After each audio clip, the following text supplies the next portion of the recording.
Hey everyone, welcome to the final episode of Season 3 of the Giving Life Podcast. It's been a great season filled with stories and conversations about life in Christ, everyday discipleship, and ways that we as men can give life to others. My name's Tom Henderson, the founder of RESGEN, and I'm so glad that you're joining me today. Before we get rolling, it would mean a ton to me if after you're done listening today, you would take 30 seconds to rate and or review the podcast. It is such an easy way for us to help us continue to grow our audience and our impact as we head towards Season 4 of the RESGEN Giving Life Podcast this fall. I really appreciate you doing that. All right, my conversation today is with my good friend, Nik Aamlid. Nik is a husband, a father of 5 kids, a devoted follower of Christ, and a certified financial planner and wealth advisor. In addition to all of that, Nik has also served as a board member for several nonprofits here in Sioux Falls and has volunteered for even more. On today's show, Nik and I discuss a number of topics, including the role that giving and stewarding our time, talent, and treasure play in our walk with Christ, and how we can have a healthy view of money. We also visit about how an injury while playing football for South Dakota State sent him on a journey of evaluating where his identity was truly found, and how a friend named John helped him in that journey. This is going to be a really good and fruitful episode, my friends. Here's my conversation with Nik Aamlid.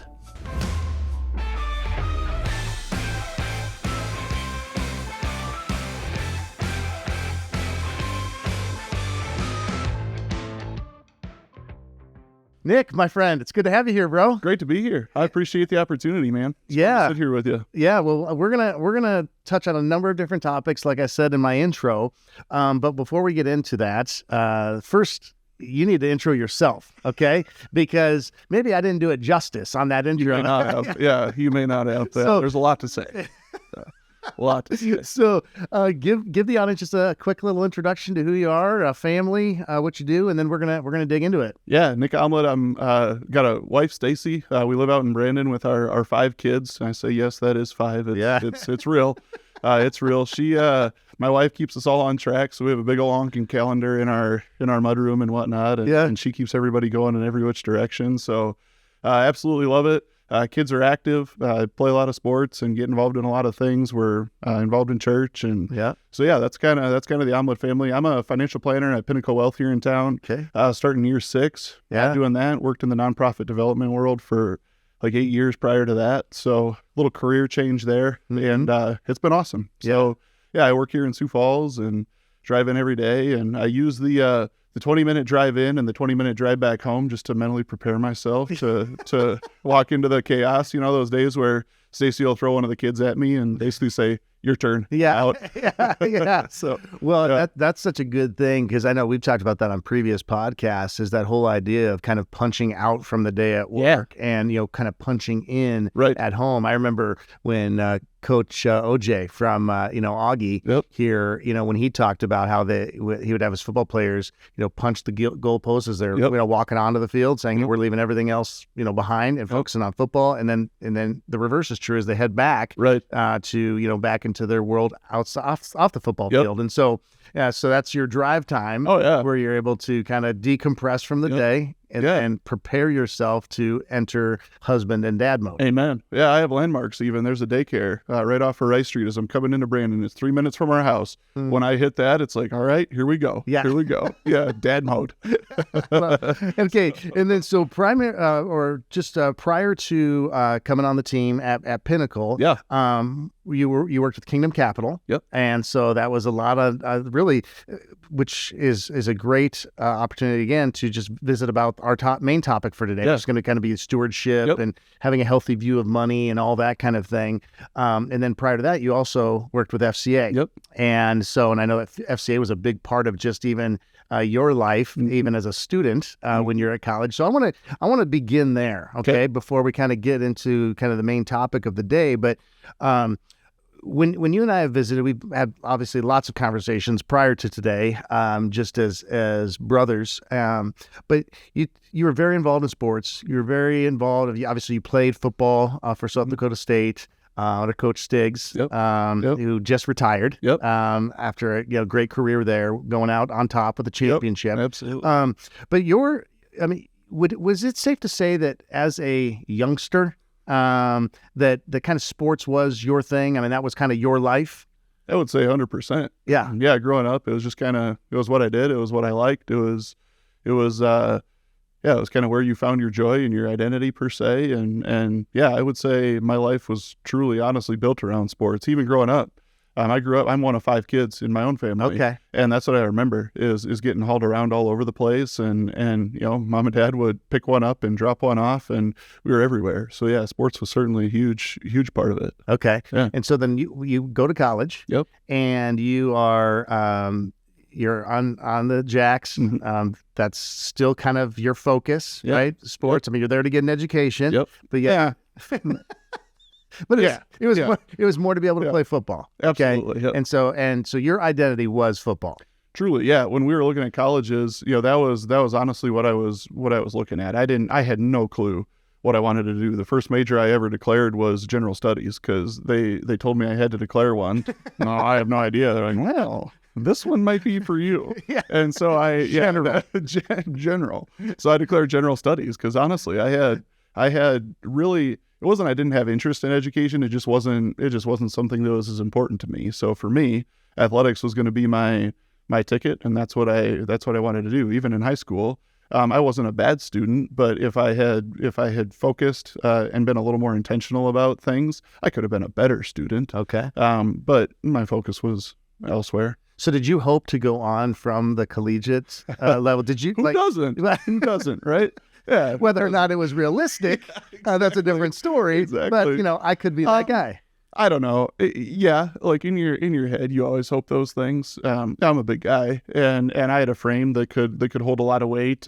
And so yeah, I think it was one of those things in the back of your head. You kind of hope and wish and think that if things go right, you could at least have a shot or an opportunity. So I would say, like every young athlete, that's always in the back of your head is something that you wanna do. Mm-hmm. For sure. So that came to an abrupt stop, though, because of some injuries. Yep. That took place. So walk us through that, and then just kind of the journey that you went on personally because of that.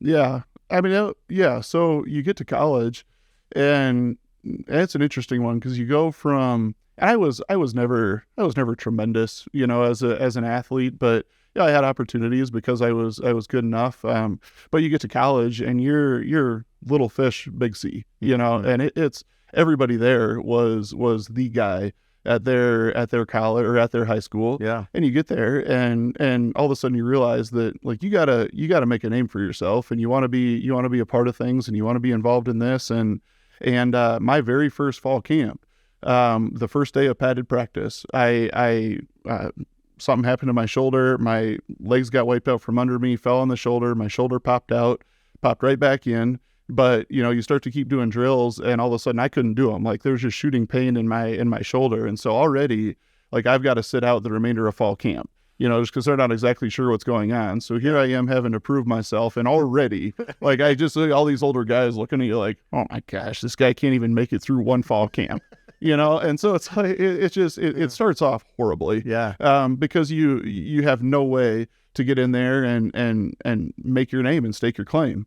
And so I ended up, I kind of rehabbed through that season. I was going to take a red shirt anyway, so I did scout team stuff and things like that, and had every intention of coming back and being on the team and going through spring ball and all these things. And so I rehabbed through the winter and through the summer, and I come back for spring ball, and very first padded practice of spring ball, my next year, same thing happens. My legs get wiped out from under me, same injury. And at this point they tell me I need surgery. So I go in and I've got to have surgery on the shoulder, and really long story short, I end up having 3 surgeries on my shoulder because I had complications on one of the first ones. Wow. I had to go to Mayo Clinic to do it because nobody in Sioux Falls did that surgery at the time. The third surgery, I actually had to go to San Antonio to get done. They ended up having to do like a bone graft on my shoulder because I had a weird reaction to the surgery and had like a honeycomb shoulder. So they said at that point, basically they wouldn't allow me to play anymore. Just because if I would take a shot on the shoulder, my shoulder socket would collapse. And basically my career was basically done before it ever got started. So, for a guy that built his identity up for sports, was already struggling with having to go make a name for myself and do these things. Going from feeling like I'm able to live out my dream. I grew up in a Jackrabbit family. Like my dad played basketball there. My mom ran track there. Like I grew up in a Jackrabbit family. Yeah. We are Jackrabbits through and through. And so for me to have a chance to go up there and play was like the peak. Yeah. And for your parents too, probably. Exactly. I mean, for them to be able to, Yeah, 100%. Yeah. Where they all of a sudden, you can't do it. And you feel like I've disappointed myself. I've disappointed my parents, and they never made me feel like that necessarily. But yeah, there's all those emotions that go into it. And so all of a sudden, you're this 20-year-old kid still trying to figure out, okay, like this stuff's just gone. What do I do with it? And it just throws you for an absolute loop. And I would always say that's kind of like, if I had a tailspin of my life, like that was certainly my tailspin, was where sports are gone. And I had really nothing to fill the gap per se. So at that time, Nick, was there any kind of faith foundation that at least was there a little bit, but even though it wasn't maybe your main focus? Sure. Yeah, absolutely. Like I grew up in a Christ-centered home, and we went to church all the time, and so there was absolutely a foundation there. But I know now, like, the importance of my own faith and needing to make it my own. Like I would say I lived on my parents' faith for a long, long time, and I had never really taken that step to make it my own. I didn't really know what that looked like. I didn't know what a relationship per se with Jesus looked like. And so there was faith foundation there, but wasn't at a point yet that I really knew that's what I needed to fill that gaping hole in my life. Like to me, my whole world had just collapsed, and there's nowhere else to go. And so, you start to fill it with junk, really. I mean, it's, you kind of scratch and claw to figure out, well, how do I do this thing? Like for me, I wanted to be buddies still with all the athletes. I mean, my roommates played football. Like I was in it still. But yet, I wasn't in it. Yeah. And so where could I find my relationship with them when they went out on the weekends or when they went out during the week or whatever it was? And so all of a sudden I'm not playing anymore, but I'm maybe more engaging in the unhealthy, lifestyle of what college offers for some. So we're partying on the weekends and basically trying to fill that hole with, I would call, unhealthy relationships and drinking and partying and things like that, and just trying to be, I want to be liked. Like that was probably my biggest thing. And I think when I had sports, it allowed me to feel liked, whether it was, and you were part of something. Exactly. You were part of something bigger than yourself. Yeah, that's like your crew. Yep. Your people. It's a good way to say it. Yep, so exactly. You kind of didn't have your people. Yeah. So you were saying, well, how do I still have them as my people? So you just did what. Yep. For sure. You to. Yeah. So it wasn't, it was actually, it's funny because there's a faith foundation there, but there's a guy, his name's John Perry.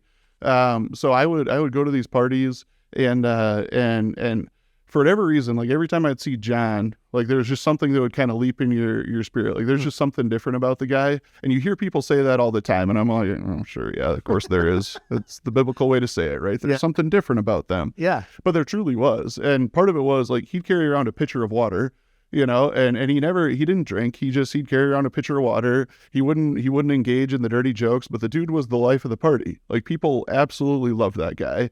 And what you come to realize is they liked him because he was him.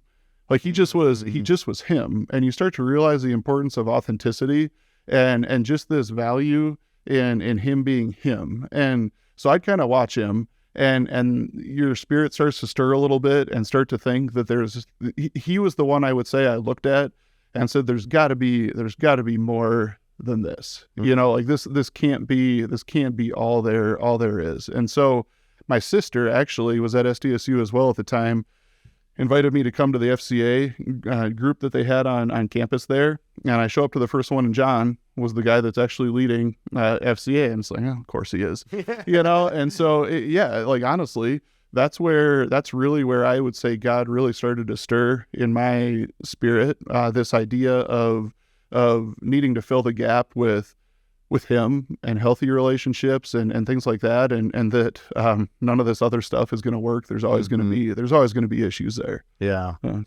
you bring up something that actually Joe and I talked about on the previous podcast, and of where he talked about how in his life, Bishop Carlson came alongside of him and just really invested him and helped him understand that of who he was, and that who he was okay, and that he could be himself, and what you just said, that's how you just described John, is that he was being who he was.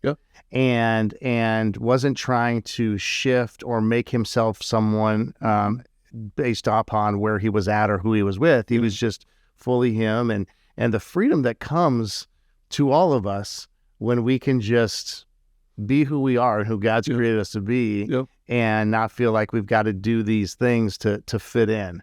And that's the thing, is being okay with that, right? Because for me, I was totally fine with who I was when I had sports to fall back on, and I had these other things to do. But when that's all stripped away, like, are you okay just pure and plain me? Like, am I okay with me and who I am as a man, as a person, now as a husband, as a father?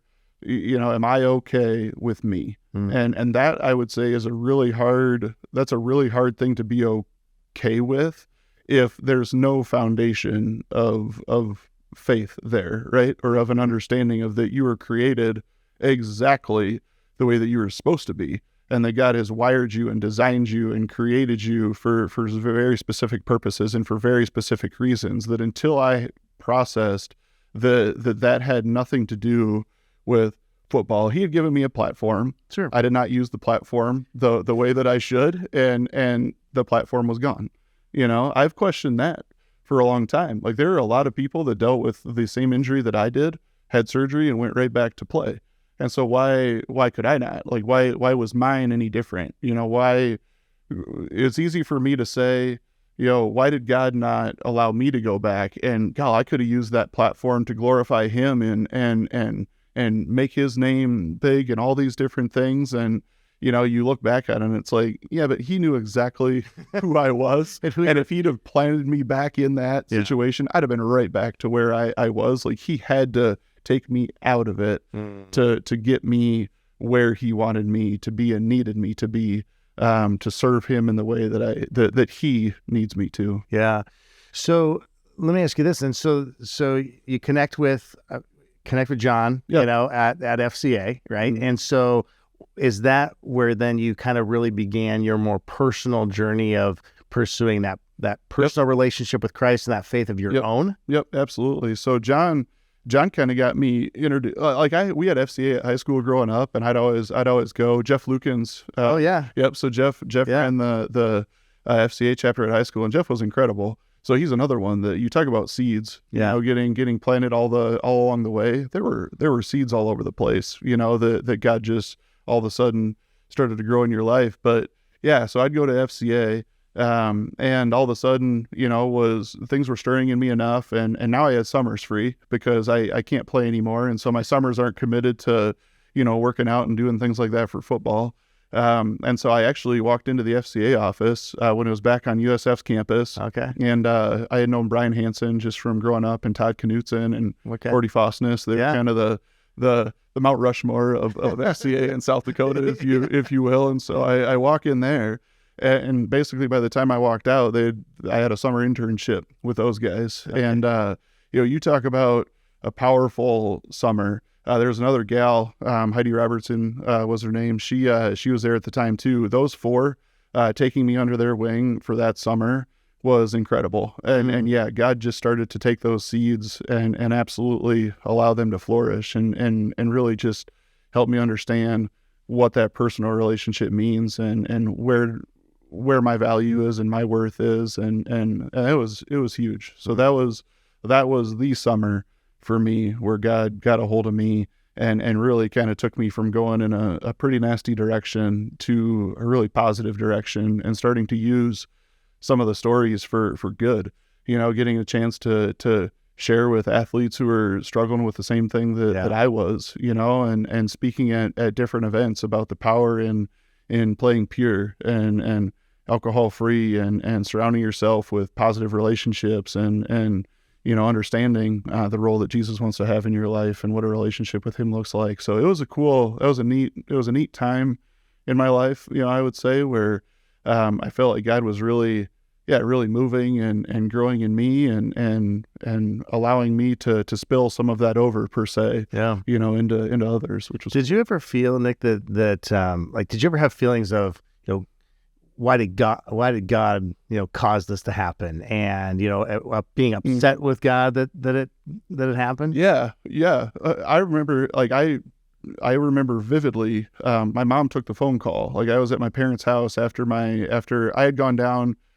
God, it all kind of blurs together, but I had gone down and was basically, the doctor in San Antonio was determining whether I was eligible for this surgery or not, and if I was, basically the career was done. And so I went down there, I had the x-rays, the MRI, all these different things. And basically he calls the house. I'm laying on my parents' couch watching golf, actually. Mm-hmm. And I just hear my mom start crying. Oh. And she comes and tells me, and I start crying. And hey, your first reaction is anger, right? That it's done. And that basically he told me I can't play anymore. I battled anger, bitterness, jealousy, right? That I can't play anymore. And so I would say, to some extent, you blame God for it, but I wouldn't say that. I wouldn't say I did that long. I think I could take a lot of self-reflection and understand. I think maybe part of it too was how quickly I got involved with FCA and how quickly God really kind of started to grab a hold of my life, that I had a fairly honest view of what it looked like and maybe how God was going to use this. But I'll just be honest, to this day, I struggle a little. There's a group out there called the Jackrabbit Former Players Association. You get that I get messages and letters and things like that. And there's always this part of you that's like, I don't know. I don't know if I really feel a part of it. You could tell Satan continually tries to use that just to kind of turn the knife a little, when I think it's it doesn't matter. Nobody would care. Absolutely. I feel like I was a part of it. I feel like yes, if you ask me if I'm a Jackrabbit football player, yep, absolutely. But then Satan turns the knife, says, well, were you really? Yeah. Well, were you? Yeah. And this whole idea of finishing, became a big issue for me. Well, you didn't finish though. You didn't, and that's kind of been the thorn in my side, per se, has been this idea of being a finisher. Has been kind of a big deal. So I would say not angry at God necessarily, but just dealing with all those emotions. Yeah, exactly. Just dealing with all the emotions. And how do you, again, as a 20-year-old kid, and you process, what does that look like? Mm-hmm. And because the hopes are so. No, that's I think that's helpful, because a lot of times I think that when things go awry in our life, or they don't work out to our expectation, we kind of have a couple of options. We can either get upset, or we can just be like, okay, well, then this is maybe there's a new journey that I'm going to go on. One of the things that I know that I've been continually working on in my life over the course of the last year or so, really 6 months or more, is this whole idea of I can build up expectations in my mind as to how, and we do it all the time, right? We create these ideals, these expectations of how things are going to go, how much fun this vacation is going to be. We do it with date nights. We do it with just random things in our life. Yep. But then the hard part is that sometimes we build things up in our brain so much that it's like next to impossible for them to meet those expectations, right? Yep. Amen. And recently, Laura and I went away on a trip, and we had these high expectations, and the weather wasn't good. It didn't really turn out. And so we kind of commiserated a little bit together and kind of grumbled a little bit together and whatever. But what we ended up kind of talking about together is, well, maybe it's not what we expected or how it expected it was going to be, but maybe it's what God wanted it to be. Yep. And so I've been really trying to wrestle with that in my own life, just dealing with my own expectations and being real, allowing those expectations to be there, but then also being a little bit more open-handed with that and saying, because at the end of the day, it's really about what God wants to have happen. And, that's what we need to be about. Yeah. even though that is hard. Yep. But the people I feel like I'm always drawn to are the ones that can do that almost in real time. Yeah. Like they have this amazing ability to understand what God's trying to do, like in the moment. I'm the guy that's always like, a year down the road, I'm like, oh yeah, I guess I could see that. But in that year, like I've wrestled and been mad or angry or sad or whatever. Yeah. And in all reality, like it's that walking with the Lord and that being in tune, with the Holy Spirit to the extent that there are people that just know like how God is moving in these situations and maybe are open to it and just have this cognitive ability to see his hand in everything at the moment. And to rest it. And then even if they don't know exactly what God's doing, they know he's doing something. Yeah. He's doing something and being open to that. That level of faith. I'm going to rest in that. Yeah. Yep, exactly. Yeah. Exactly. Oh, that's good. That's good. Okay. So something I know that like you just mentioned finishing, and that you're a finisher and you've always just, that's kind of just something that's always been a part of you, which I think goes so hand in hand with the conversations that we've had together.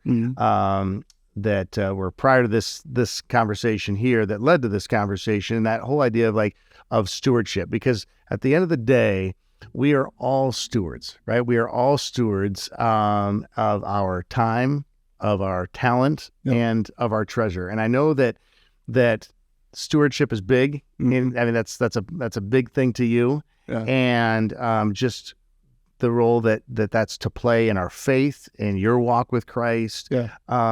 So how has your relationship with God, Nik, personally shaped your view of money and stewardship in general? Yeah.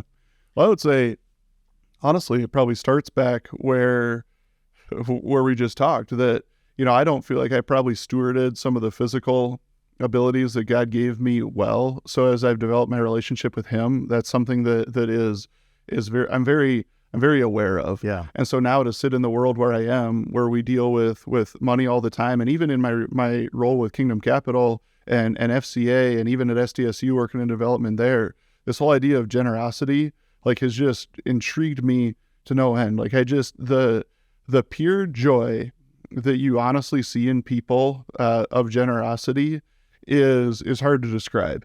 And I've seen it time and time again. It's one of those things. It's like it's hard to describe, but you know it when you see it. And there's just a level of joy that people live with when they're living a generous life. And so for me, like the Bible talks about money. There's over 2,000 references to money and possessions in the Bible. So God knew, that this was going to be something that we were going to struggle with. And when you read those verses, a lot of it to me is God encouraging us to create one separation of the grip that money can have on our life. I would say the struggle for a lot of us is we want to hold it tight. Control. Because exactly. Yeah, exactly. That's just our human nature is we want to control these things.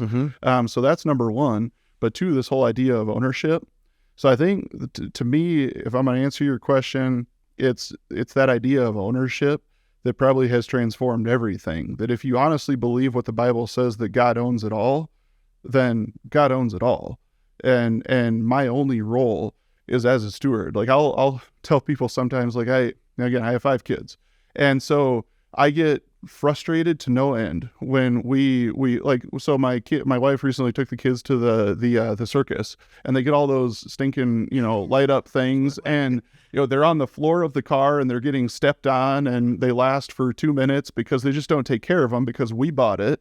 There's not a whole lot of value to them in it because they have no economical, tie to these stupid things. And so you buy this stuff for them and they don't take care of it. Their stuff is laying around all over the house. We break things all the time and we just don't care for it.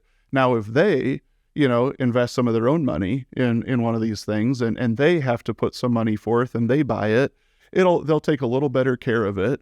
But it was interesting to me. One of our kids had this deal at school where the teacher sent him home with this little teddy bear deal, and basically their job was to kind of give this teddy bear some adventures for the week, And so you take it on vacation, and they're buckling this stinking thing in. They're like, if a friend is gonna touch it, like, no, I get, like, they took impeccable care of that thing. Yeah. I'm going, why in the world do they take such good care of that stinking thing? Yeah. And they cannot take care of their stuff. And to me, like, it was this whole idea of accountability, that at some point they were going to have to answer for the care that they gave that thing that was not theirs. Right. And it hit me. It's like, that's biblical stewardship. Right. Like, if we can change our mindset to say, like, all of a sudden, like, my job is to care for this thing that it's not mine. And at some point I've got to answer for that.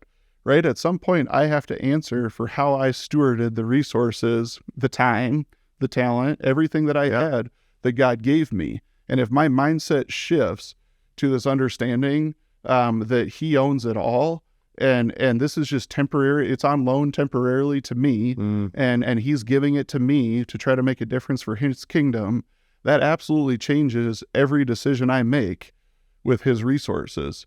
And so it's amazing what we can learn from our kids. But that picture to me is where faith and money tie, is the idea of ownership. Yeah, and I love that you said that it's not just on the stewardship of money, although that is important, and we're going to get into kind of just like, how do we even have a healthy view of money? Because I think that, in a lot of ways, as you know, money can become a god, right? Absolutely. And it can be if we pursued the Lord as much as we pursue money, we'd be a lot closer with the Lord, right? Exactly. But it's the stewarding of our time and saying, how are we utilizing our time?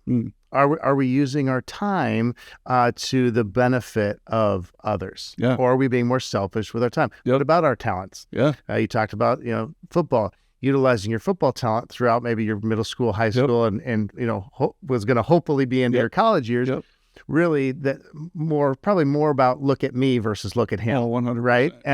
So like stewarding that platform, and we all have a platform. It's not just athletes that have a platform. It's not just actors and actresses or whatever. It's we all have a platform, and because we all have been given skills. We all have a place that we work or a neighborhood we live in. So how are we stewarding that? Where we're at. And then, of course, the financial piece as well. The statement of God owns everything. I think is such a great one. And the one of I think the first times that I really began to think about that for myself was when I was a youth pastor in Portland, Oregon. And we were preparing to take our students on a mission trip. We were going to drive from Portland down into Mexico and build a house and do vacation Bible school and street evangelism and all those kinds of things. And I read a little book that was kind of the Prayer Jabez style. It's actually it's one that you brought with you. And it was called The Treasure Principle by Randy Alcorn. And I read that book and I was like, my goodness, this is such a powerful little book. Number one, I loved it because it was small. Because I don't know about you, because what I do is I like read the first half of every book, and then it's like watching a movie. Then all of a sudden I'm like done with it. Like watch the first half, I'm like, I could be done. Exactly. I don't have to finish. Exactly. I'm like the opposite of you. You're like a finisher. No, I am not. Laura will get so frustrated because I'm like, I'm not into this movie. We're gonna be done watching. She's like, what? We got to know how it ends. I'm like, I really don't. I don't really know. But I read this book and I thought, man, it's so tight, concise, and to the point, powerful, where it talked about just this whole idea of how God truly owns everything. And so I actually had all my students that I took on a mission trip to Mexico. I had them all read it. I created this little study guide out of it, and then we talked about it. They had to go through and fill out all these worksheets, so I know that they read it and all this. But there's a couple things in there that were just so they really made a big impression on me. And one of the things that he talked about in there was that so many times we think that we own our stuff, but in reality, it owns us. Amen. Right? And so he was, and the example that he gave was in the book was he talked about how for years they had like the ugliest orange shag carpet, right? And so we would want a new carpet. And so then they get new carpet. And the very first day, or like the first week that they have that brand new carpet, their kid spills like a big thing of Kool-Aid juice right out of it. Just now it's stained, and he gets mad. He gets mad because the whole thing of this is why we can't have nice things. That whole thing that we've all said as dads, right? Yeah, absolutely. And but it just talked about. I met at that point. At that moment, he said, if that happened on the shag carpet, which had happened probably countless times, we didn't care. Cared. But now with this new carpet, all of a sudden we do care. Yep. And so that shows that we're really now in bondage to our stuff, exactly. and that it owns us. Exactly. So that's one of the things. Then I want to get to the other thing in a little bit. Yep. But so the whole idea then of trying to figure out ownership is such a huge hurdle to jump. I mean, it is a massive hurdle to jump. So how have you been able to kind of process that? And when you say, okay, so God owns it all, what does that look like in how we live that out? It's hard because you hear people talk about prosperity gospel, which is a real thing, but there's also like poverty gospel too. Okay, right. So explain those just a little bit. So prosperity gospel, like when people talk about giving and you believe that the Lord blesses. Okay, well, are we giving to get back? That's prosperity gospel, right? If I give this, then God's going to give me tenfold is what you really hear. Yeah, well, if I give $1, then I'm going to get 10 back. Yeah, so give to get. Stories where that absolutely happens. I have heard countless stories where that actually does happen, but I don't think that's a promise of the Bible. I don't think that it's necessarily, shouldn't say that. He does promise, but I don't think that necessarily comes in the form of financial blessing. Can it? Absolutely. But the prosperity gospel would be, if you give this, you're guaranteed this return. Basically is what that is. Poverty gospel is basically the Lord has called us to basic living, so food, shelter, and everything else needs to go to the kingdom. That how can we spend this way when there are others that live in poverty? So there's this whole other side of the spectrum that says, no, if we're living by the Bible, then we basically need to live in poverty, because then the rest of our resources can go to furthering the kingdom. So that's driven probably more on the end of like guilt, right? Mm-hmm. That would be driven more by guilt of like saying, oh well, we better not, or Yep, exactly. So I think to me, this whole idea of ownership, I think God has called us to enjoy the blessings that He's given us. He's given it to us for a reason, right? So to me, this whole idea of ownership is conversation. Like we've talked about this whole relationship with Jesus. Well, part of a relationship is conversation. You and I aren't going to have a great relationship if we never talk, or we never get together. It's the same thing with our relationship with the Lord. So to me, the key in that whole deal is asking, but we also have this tendency in our world to ask and then just go make whatever decision we're going to make anyways. So having this honest conversation with the Lord and how He wants you to steward those dollars and what that ownership looks like and what is our enough. We talk about enough a ton, it's just this understanding of, okay, like if we as a family felt like we could have the life that we feel called to have and do some of the things that we want to do as a family and invest time in our kids and allow them to be a part of activities that are not cheap and all these different things. If we can have this to supply that life that we want, then Lord, whatever else is there, we want to use to bless your kingdom. What is your enough, to help you and your family survive basically and to live the life that you feel called to live. But that's conversation. Like it's conversation with you and your wife. It's conversation with bringing the boys in, and with the Lord specifically to say, what does that look like? So to me, it's different for everybody. Like I don't think you can, I think you could read through the Bible and you could have convictions in those things. You can read Treasure Principle and the Lord's going to convict you in certain ways. But I think what it comes down to ultimately is seeking, right? It's just that constant, knocking, seeking, asking, and the Lord's going to lead you in the way that He's going to lead you. And I think that's going to look different for everybody. Yeah, because it's not the new carpet's a bad thing. No. The other illustration that he makes in the book is saying like, how many of you would go to a hotel room for a weekend and, come in and go, I don't like those drapes. I don't like this mattress. And then completely redo the entire hotel room for a weekend stay. Exactly. Nobody would do that. Yeah. And then he talked about, and he says, in essence, this is kind of a weekend stay. Right. Exactly. Are planted on this earth, are living on this earth. But at the same time, we also, God did give us our world to take care of, to steward, and to enjoy. Right. So it's just a matter of, do we have you mentioned the word generosity, are we open-handed, and do we have a generous spirit about these things? Right.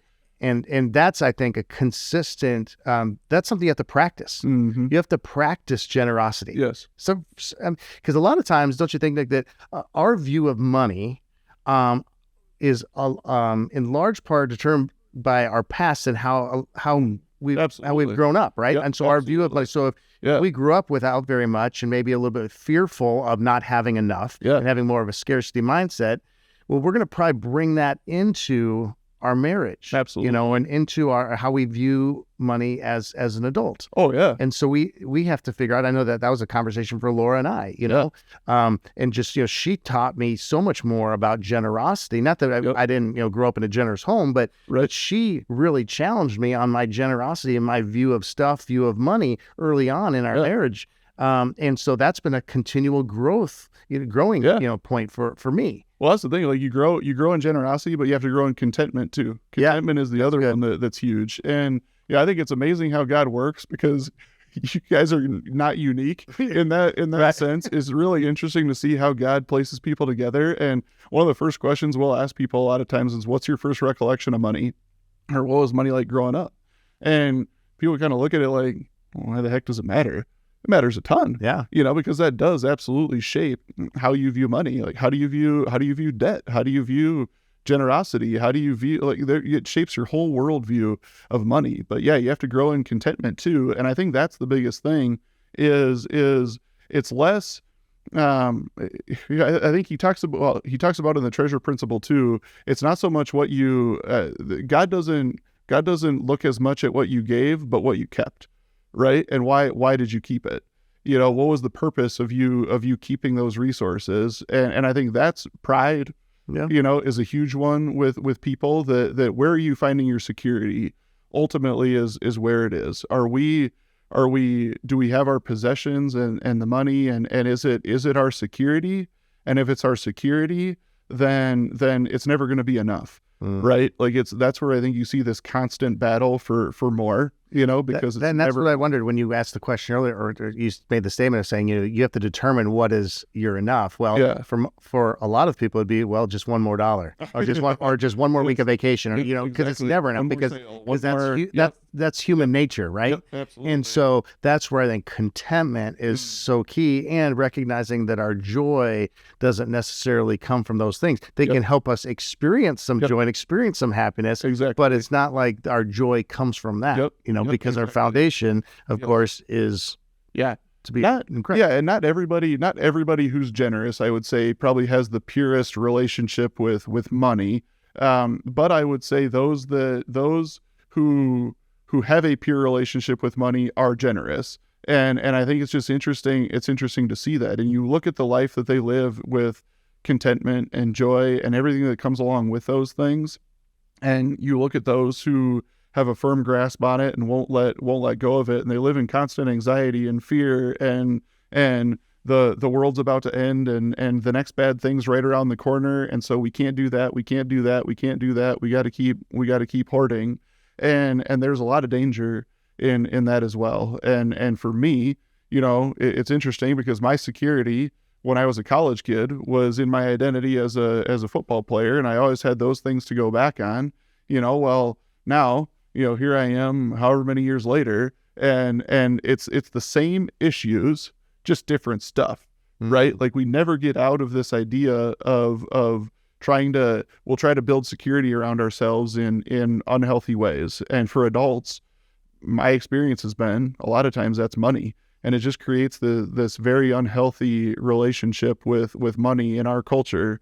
And I'm just, that I think is why, like, I get excited and passionate about trying to help people understand that ultimately, if your spiritual foundation is cracked, it's never ever going to be enough. And it's just a hugely important concept for people to try to grasp. Yeah.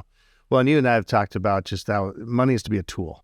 Yes. It's a tool. So, unpack that for me real quick. Yeah. I mean, ultimately, a lot of people have money as a goal. So hey, I just need the one more dollar, or I need this to retire on, or I need this to send my kids through college, or I need this to whatever it is. Like, it's money becomes a goal. They need to have X amount. To me, God has charged us with the idea that money is a tool, right? That we need to use that for His glory, that we need to use that for His purposes, that it's a tool to help us get by in life.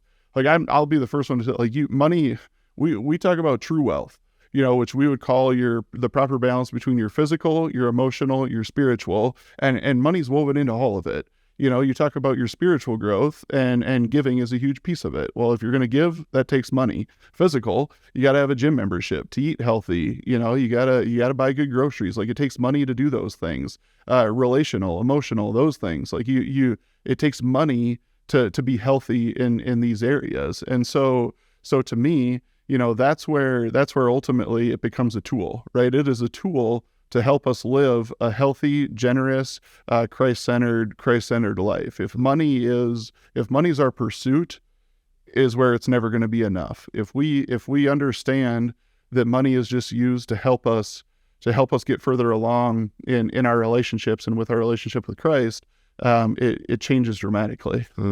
Yeah. That's helpful, because I think that there's so much focus sometimes that we can put on, just finances, and finances are a big deal. Mm-hmm. I mean, and even in marriages, right? Yep. I mean, there's a couple things that are fought about the most, in marriages, sex and money, right? And, exactly. Well, maybe it's not legal to say. Yeah, you never have enough of either. It's how most people say. That's right. Exactly. So, but it's something, and that's where having the shared understanding as couples, especially as husbands and wives, is so key. Mm-hmm. Because and I think that even comes to have those open conversations, because I know that in my conversations with guys, a lot of times it can be like, there can be stress over it. There's a lack of budget in the house, or there's a feeling that one is spending too much than the other, more than the other. Right. Even just giving, and how if you're married, making that something that you do together. I know that you recently made some adjustments in how you do giving in your home. Exactly. Because you said that you were like kind of the lead dog in that. Right. And yeah, so it hit me last year, because it's treasure principle stuff. I was studying some material called Kingdom Advisor material, and it was basically the biblical model of money management, right? And you talk about the importance of this marital union, and I have a call on my life. Stacy, my wife, has a call on her life, but when God brings us together, we have a very important call on our life together as well. And I think, obviously money is a huge piece of that. And, I think she stays home with our kids. She has for the last 5-6 years. And I think, so I earn the income, but I think she sometimes feels like a little like, well, I don't know, like, can I do this? Can I not do this? I think she feels a little, like she doesn't have quite as much ownership in it maybe as I do. And that's a me problem. And it hit me this last year, in terms of our giving. So like, I'm the one generally that people will approach, so they'll want to have coffee, and they'll come and they'll ask me, to support, their entity and whatever it is. And a lot of times I'll make those decisions on my own, or I'll go to the luncheon and I'll just make a decision there that we're either going to write a check or we'll support monthly or whatever it is. And it was convicting this last year, because we'd get a tax receipt or something in the mail, and Stacy'd be like, oh, we must have done something for, oh yeah. And it was really convicting. And so I stopped all of our monthly, contributions this last year, and really want to hone in on being more intentional with what we do. And as I've been approached, this year, about supporting organizations, so I'd love to do that, but I'd love for my wife, to be able to come and hear, what you guys are doing as well, because I don't want to do something that she's not a part of. Because again, if I believe that there's joy in giving, how selfish of me, to be the only one that gets to experience that and not bring her in with it. And so we've had some really cool conversations about, where she's passionate about giving. And a lot of that revolves around the kids, like who's impacting our kids and where are they being fed. And because that can be seasonal. That can be seasonal. Yep. And, that doesn't, and it may not be something that is a shared, passion for long. Yeah. And that's okay. Yep. But I'll tell you, like, one of the best things we've done, and it was your conversation with Ted Cunningham. Like, he was here for one of the, I can't remember if it was date night or if it was at the men's summit, but he talked about he and his wife would do what they call the daily delay. Yeah. And like I've said, our life is chaos. And so, like, there will be days where my wife and I barely see each other, and you kind of give each other a high five before bed, and that's that. You get up and you do it all over again, Yeah. And, I'll get those texts, the non-nagging reminder, you've got to get, this kid, that kid, whatever, or I'll forget, and they'll be like, hey, where are you? Are you on the way to get Ansley or Ben? And it's just chaos. So we started doing these daily delays, or the periods where we do the daily delays. I'll say we're not always good at them. Yeah. But the periods where we do the daily delays is powerful. And that's where we have those fun conversations, about, hey, I was approached by this organization. Where do you fall on that? Does that excite you? Does it not? Do you want to know more about what they're about? Let's talk to them. Let's do these things. When we're having intentional communication and conversation together, is when we're living our healthiest married life, really. And money becomes a huge piece of that. Yeah. Yeah. And I think that, and if listeners, if you are married, to be able to have those conversations openly, and honestly, and then be willing to kind of flex and flow and bend with one another. But I think they're so much easier when there's a shared understanding of everything we have is the Lord's. Yeah. That ownership thing. So I guess I feel like one of my one goal for listeners out of this podcast would be to really think about just, do I believe that God owns it all? Yeah. Because I think that at its core is such an important question for us to think about, and that can kind of lead us to a healthier view of money. So Nick, let me ask you this, and I want to ask you kind of just some more on the spiritual end before we wrap our time here together. But so how do we have a healthier view of mony? Honestly, is that too difficult of a question? Is it too simplistic? Honestly, no, it's not. It's not difficult or simplistic. To me, it's simple, and it's not, in that it comes down to the ownership. Yeah. Like a healthier relationship with money is an understanding of whose it is, and it's as simple as that. But until you can process through who owns it, to me, there's never going to be peace in one's finances, and even like that's one, processing that, you and the Lord, but then even you and a spouse or significant other in where you're at. Like a healthy relationship with money is intentional. It's an understanding of where you're at. Where people get in trouble is when they have no idea where they're at. There's never a more dangerous conversation than when someone comes in and you ask them what you think is going to be a simple question, and their answer is, I have no idea. Yeah. Oh boy. Yeah. So just being intentional with one's finances and having an understanding of where it's at. Like my wife, again, convicting last year, she has no idea, where we're at or what things look like or how much we have or how little we have, but she just has no idea. And so she operates in a constant state of fear, because like she's nervous that can she spend this much at Costco, which I know is one of your favorite places. Yeah, which between we blow our budget at Costco. Yeah, I'll tell you. Between you and her, like the Costco in Sioux Falls has to be nailing it. Man. Yeah, like I think they gotta be at the top. But like she has no idea. Yeah. And I'll say things like, hey, we should go out to eat tonight. She's like, no, that's a lot of money. I was like, yeah, we're fine. Like we can do it. Yeah. And but she doesn't know, because I haven't communicated those things with her. And so I can be intentional and I can be aware, but she has to be as well if we're gonna be a unit in this whole thing.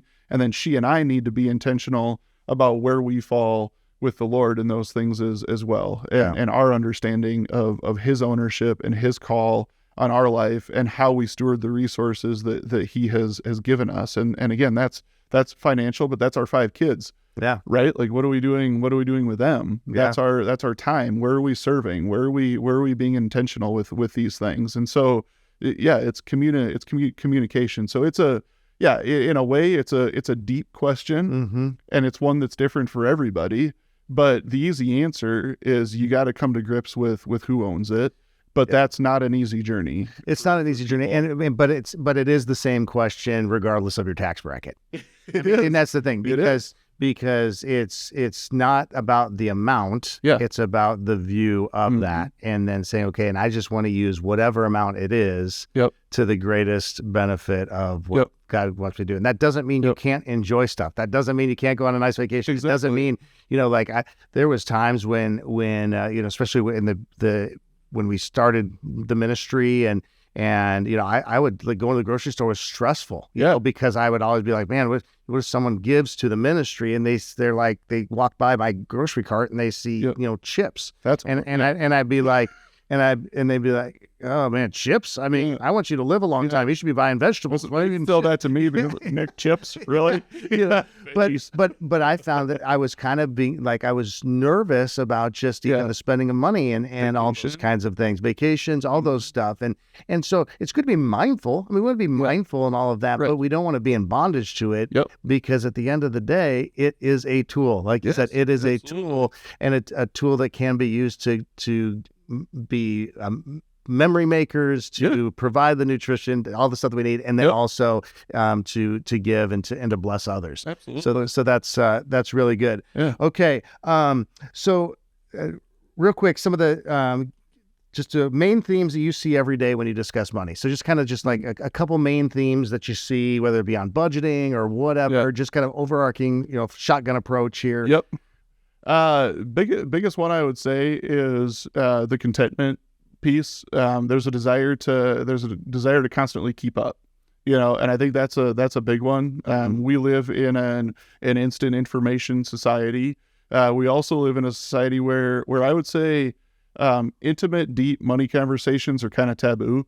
It's not cool to talk to someone necessarily about money problems, and if you do, they feel like you're asking for something, and so we kind of just keep things under wraps, and then we want to portray this idea of being successful, especially as men. We don't want people to think that we're not successful, so we drive cars that are maybe a little beyond what we should drive. We live in houses that are a little beyond what maybe we should live in. We wear the clothes that it's this constant idea of having to portray success because that's what our society has told you, and that's extremely dangerous. Where you start to talk about debt problems, a lot of it's consumer, where we're spending beyond our means constantly, and so much of that is not one's ability to manage a budget.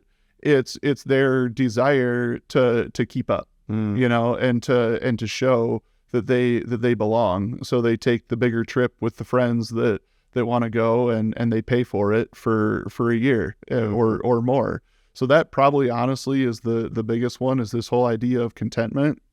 The other one that's really interesting that I hadn't really processed until I got into this business was we have probably more conversations with people than what I thought I would on what the heck do you do with this big pile of money that we've now created. And what's been interesting to me is the conversations around that. Like, you would think that in our society, that would be an exciting thing for people, that hey, we have all of this and we can do this and we can do that. Well, it's not usually that. And the treasure principle hits on it a little bit too, but you realize that pile is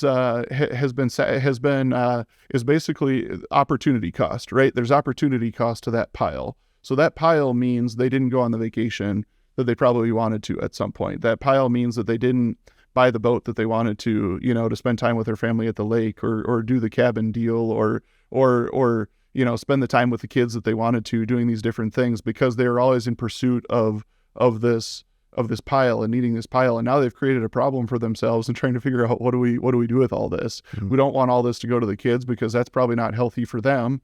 Okay, well, what organizations do you like? Where do we want to support? Who do we want to give it to? When in all reality, if you talk to them while they're on their deathbed, their one regret always is, I wish I would have done more with my kids. I wish I would have invested more in my family, instead of this constant pursuit for more. And that was an interesting one. Mm-hmm. Like, because I think I had this idea in my head that more meant more peace.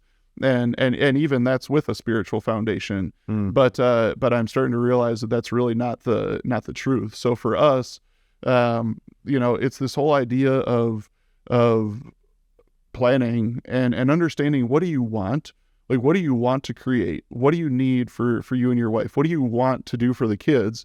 And if you can set yourself on a right path to plan for that, then all this excess, if there's excess, is stuff that you can use as a tool to invest in relationships, invest in your kids, invest in the kingdom, to do amazing things with that while you're here on earth and see that work for you.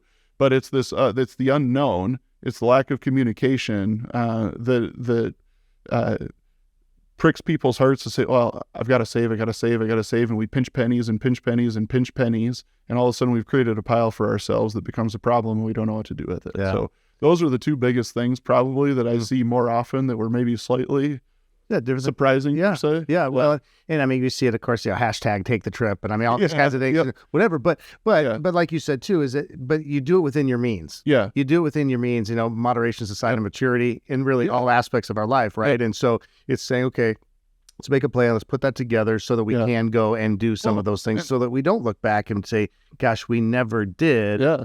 And sometimes you can't because it's just, finances aren't there. It just doesn't make sense. Yeah. And that's okay too. Yeah, don't feel guilty about that. Right. But then also when you can, you can maybe do something. Maybe it's a little bit lower scale than you would normally like, but you could maybe do something. But you can do it, and you can do it with peace, and you can do it with confidence and joy. And, but some of it I think is generational too, right? Like I think the take the trip stuff is more of a younger generation thing, where I would say you're starting to see this shift of hey, just spend it. Yeah. Just spend it. And whether you have it or not. Yeah, exactly. Yeah. Just spend it. Yeah. Take the trip. And that's not the boomers, right? Like that is not how they were raised. They watch parents and whatnot growing up in the Depression, and that is not how they operated. And so like for them it's the control, it's tight release on the money, or they don't want to let go. Mm-hmm. For the newer generation, it's the flippant spending of whatever. And polar opposites. And I think that the generation thing is an interesting thing that you bring up, because even like, okay, so I would be termed as Generation X, probably, sure. Right?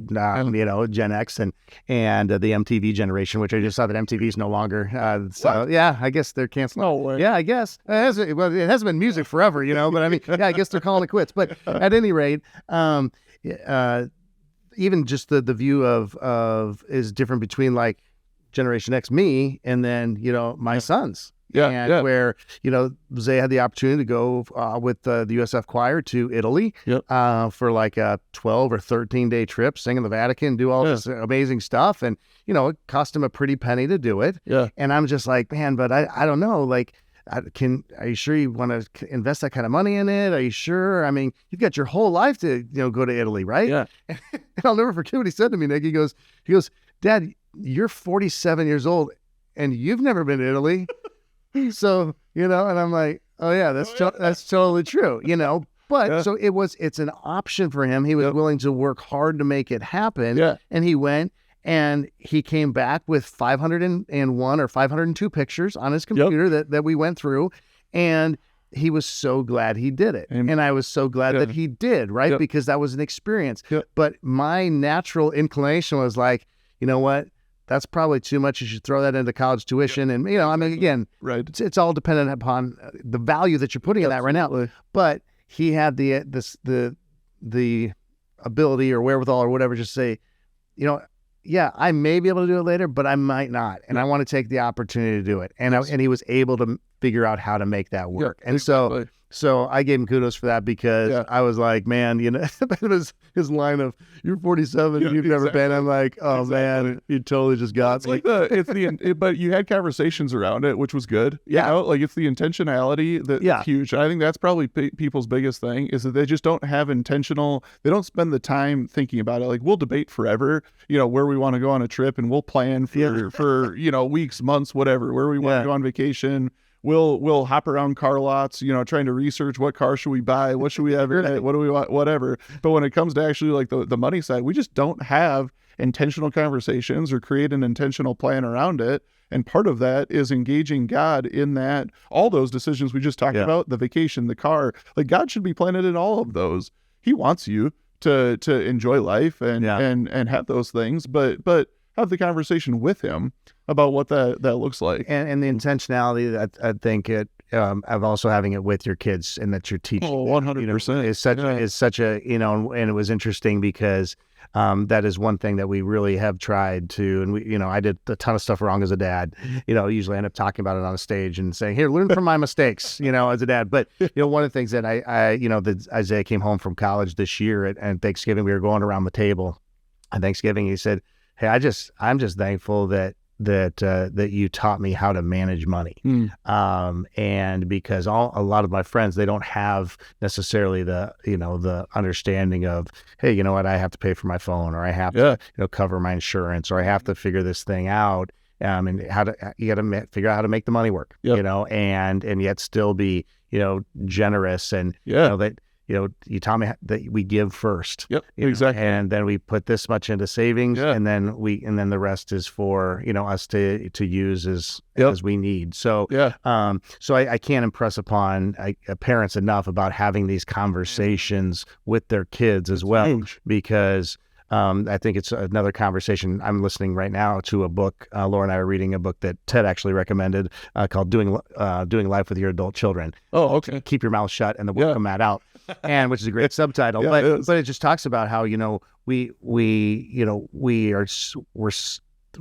spend so much time in trying to take care of every aspect for our kids, even in financial ways. All of a sudden now, when they're set to move out, they're really a failure to launch because we haven't necessarily let them try to figure those things out on their own and figure out how to make money work and all that. But that's where, so I think you guys talked about that on your last conversation with him on this podcast, and he said, we do our kids such a disservice because we treat them like kids all the way up until the point that we can't anymore. Right. I think you told a story of this 17-year-old or something whose mom was still asking if they brush their teeth and whatever. And it's that's exactly what we do. And so I took that to heart, and we're trying to be intentional about what are these reasonable things that our kids can do, and money is some of that. How do you teach sound money principles to them as they're the kid? Hey, well, funny, we were at my in-laws' place during COVID, and we were doing this staycation, because you couldn't go anywhere, and we played bingo. And my, in-laws had this full table of gifts and things like that. And some were sports cards and gift cards and whatever. They had a lot of different stuff. And the boys, so I have 3 nephews, and then, I have my son Ben and son Bo. Bo is too little, but anyways, so they're playing bingo. And every time one of the boys would win, they would run, sprint up to the table to get the sports cards packs. And all the other boys are sitting there doing this because they're so mad that the other kid got the sports card pack. And I started to watch. And one of my nephews would just sit there and he'd smile every time one of the guys would grab the sports cards. And I'm like, what is he smiling about? Finally, he wins, and he walks up to the table and he grabs one of the gift cards and he goes, you have no idea how many sports cards I can buy with this gift card. He understood the value of the money. I'm like, man, how do you process that at such a young age? This idea of delayed gratification that, he didn't have the pack of cards today, but he could probably go buy 3 of them, with the gift card that he just got. It's man, implanting those little things into your kids when they're young, understanding delayed gratification, this idea of need versus want, that's a huge one. Do you need it or do you want it? That whole idea, those are huge things that adults still deal with in a really heavy way. So if you can do anything you can to encourage them when they're little to start to understand those concepts, that's enormous. And involving them in giving. Absolutely. We've gotten into the world of online giving and automatic stuff, even at church, right? And we don't pass the offering plate anymore. It's just all done ahead of time. And for a kid, that's hard. It is, because the kids have never seen putting money in the plate, or blessing people that need a hand up or something like that. They don't know that there's money attached to that plastic thing, right? That you swipe at the grocery store. I think my sister growing up one time, my mom said, "No, we can't get that. Can't afford it. Whatever." She goes, "Well, just use that plastic thing. Then you don't have to pay for it. Yeah. Well, I remember back we got checks, and now we don't even have checks. When was the last time we wrote a check? But I remember that was like, well, we have blank checks. We've got money. Exactly. I'll just swipe the money card. Yeah, exactly. Because it's just like an endless supply, right? Yeah. So that was one thing we did with our kids because we don't carry cash, right? And so that's always hard is our kids would get this, like we try to teach them the value of, give some, save some, and the rest is for you. But I never had cash, and you can't like tear a $20 bill and divide it out. And so I created a dad bank. Basically, I went to the bank, I got a bunch of 1s, 5s, 10s, whatever. So now every time they get money, they each have 2 jars and a wallet. And so now I break their bill and give them smaller bills, and they have to put so many bills in the giving, so many bills in the saving, and they can keep the rest. But until I did that, it was really hard to be intentional with it. So there's little things that you can do. We use jars. Yep, that's what we do. Yeah, we use mason jars. The tithe jar. Exactly. So the top 10%, and then 40% into savings, and then they got 50, and that's kind of how it worked. Oh man, your kids are way better savers than ours. I need to step up their game. We said, well, you know what? We're all still learning. I learned a lot just from this and my inadequacies. Exactly. So, well, all right, brother. Well, hey, we need to wrap this up, but thank you so much for being here. And I look at some of these scriptures. I mean, again, you mentioned how money is talked about so many times in Scripture, and I just look at some of these, in Matthew chapter 6, store up for yourselves treasures in heaven, where neither moth or rust destroys, or thieves to rake in and steal. For where your treasure is, there your heart will be also. And that's so much of what we're talking about is just this whole idea of just finding our treasure in Christ, and that He owns it all, and how that viewpoint is just such a huge piece to us understanding a healthy view of money and how we use it. So, as you know, well, the treasure principle will say, even like he emphasizes, it says your treasure, right? That was kind of cool. Where he said you can't take it with you, but you can pass it on ahead. It's your, but it doesn't say. It says it's your treasure. Yeah, but it's your treasure. Just where are you storing it? Yeah, and it's a neat way. It's a neat way to look at it. God's not telling you can't have treasure, but where are you keeping it? Yeah, that's good. All right, well, we end our time here, as you know, every episode with something we call, the final word. And so not only is this the final word of the episode, it's really the final word of season 3. So we're closer. I brought in the closer. So no one listens to season 4. I owe you a big time apology. Yeah, I want my mug back if no one listens to season 4. All right, my friend. So give us a final word. What do you got for us? Be intentional. I think that's my word for this year. Be intentional. I think is the biggest thing, and spend the time. Money is an important thing. God obviously thought so. With as many times as he talks about it in the scripture. So be intentional and spend some time sitting quietly processing what your relationship with money looks like. I think that's the biggest thing. And it's different for everybody. So I'm not going to sit here and say everybody has to do this thing or that thing.